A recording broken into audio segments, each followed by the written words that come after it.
Da minha cordelteca passo a gravar em versos a Revolução Francesa.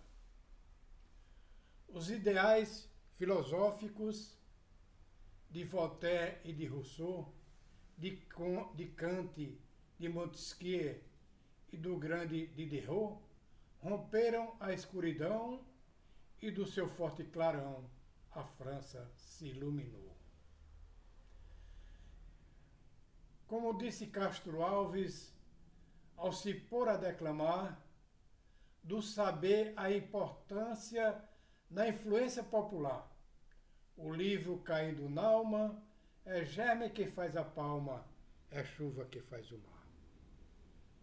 Na França, o iluminismo, que exalta a liberdade, pondo a planta a germinar, ostentando a igualdade, fez milhões pelo conflito escreverem no infinito o nome fraternidade.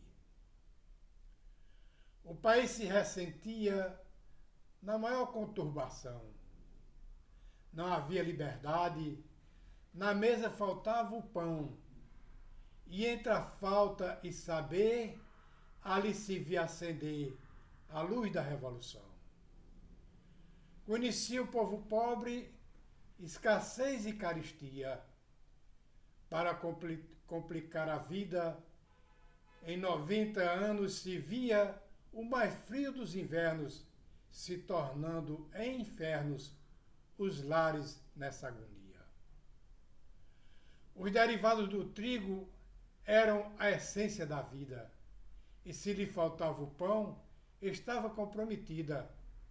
Fez o rei, por não ligar, o povo se levantar por um pouco de comida. Já se havia pela França as coisas desordenadas. Em Paris se percebia padarias saqueadas. Já se previa fatais casas residenciais que seriam, pois, roubadas. Como forma de controle para a desordem conter, pôr do rei outro ministro das finanças a escolher, e para o povo agradar, nomeou um popular bem coladinho ao poder. Mas esse só complicou a vida do seu monarca, ao dizer que é dever, que o governo é quem arca com a responsabilidade, sendo dele a autoridade de conduzir sua barca. Era Necker, o seu nome, de formação progressista. Pregou os iguais deveres de maneira realista, que a sortuda nobreza pagasse com a pobreza os seus tributos em vista. Sua proposta irritou toda a alta burguesia. Ela não se isentava, como às vezes recebia, por seus direitos burgueses, tributo dos camponeses que a lei garantiria. O rei Luís XVI, se vendo comprometido, destituiu o ministro que com prisão foi punido. Tudo isso foi malgrado, porque teria ficado ao lado do oprimido. Havia muito na França miséria e desigualdade.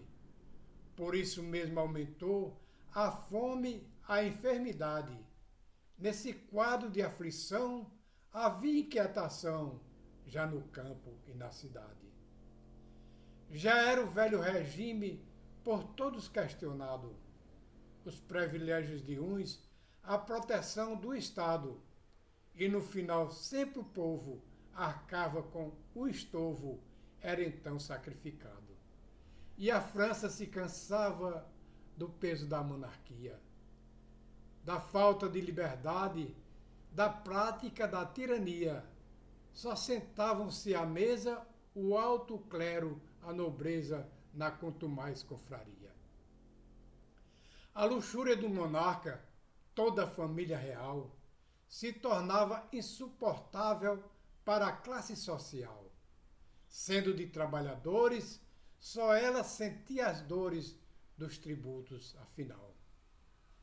Sem saldo para cobrir as despesas mais banais, eram impostos criados para os agrados rurais e até para a nobreza, pois eram clero e nobreza isentos especiais. Mas o povo foi para a rua com grande disposição. As mulheres pela frente, em forma de batalhão, dirigiram-se à Bastilha, dominaram em toda a trilha e tomaram a munição.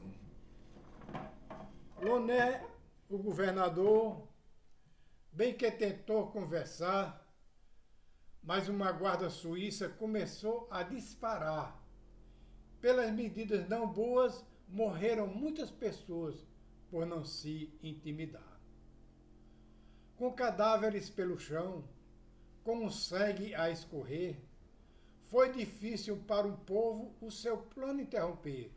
Por isso, contra-atacava e a guarda dominara para logo após prender. A Bastilha era a prisão dos oponentes do rei, daqueles que afrontavam sua ordem ou sua lei, dos que tinham as ideias para instigar epopeias e derrubar sua grei.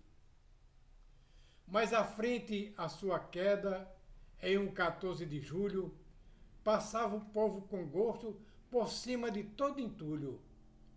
Como um titã prometeu, sua lama removeu, sufocou o seu arrulho.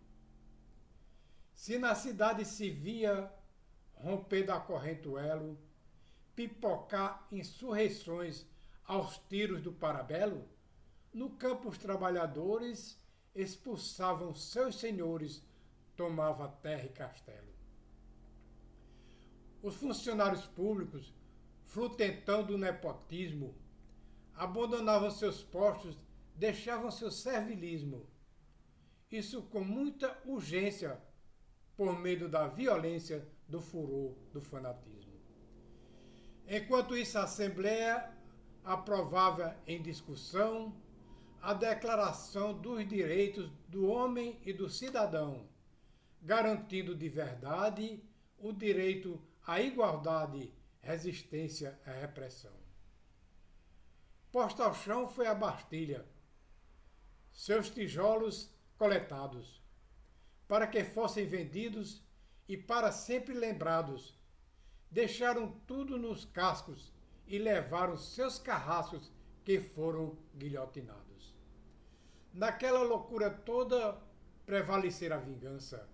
Os nobres se evadiram para distante da França. Sem poder julgá-los mais, pagaram seus serviçais na mesma lei da matança. Foi na França instituído o sistema de terror. Qualquer um denunciado, suspeito de traidor, era de pronto julgado e na lâmina passado da guilhotina a rigor. Era 14 de julho quando isso aconteceu. A Bastilha foi tomada e em seguida se deu a queda, a destruição, o fim de uma prisão que tanto horror promoveu. O rei tentou reagir, prender, porém, era tarde. Armados gritavam em coro liberdade e igualdade. Daí, pois, que já se via a queda da monarquia para a coletividade. Eram 28 mil armas e mais munição, retiradas da Bastilha. Essa horrorosa prisão estava na mão do povo que sonhava um país novo, sem corrente, sem grilhão. E foi por pressão das ruas instalado o tribunal, para ali julgar um membro de uma família real, do rei que tinha o dever do bem a França fazer, mas que só fazia o mal. Condenado, executado, foi o rei na guilhotina. Subiu ele, cadafalso, redimido em sua sina, e por essa morte em via era finda a monarquia dos Bourbons, sua rotina.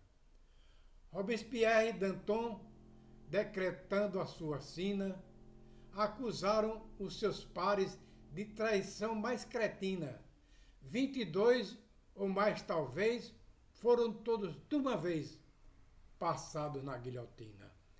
E daí prossegue um cordel com 88 estrofes de autoria de Medeiros Braga.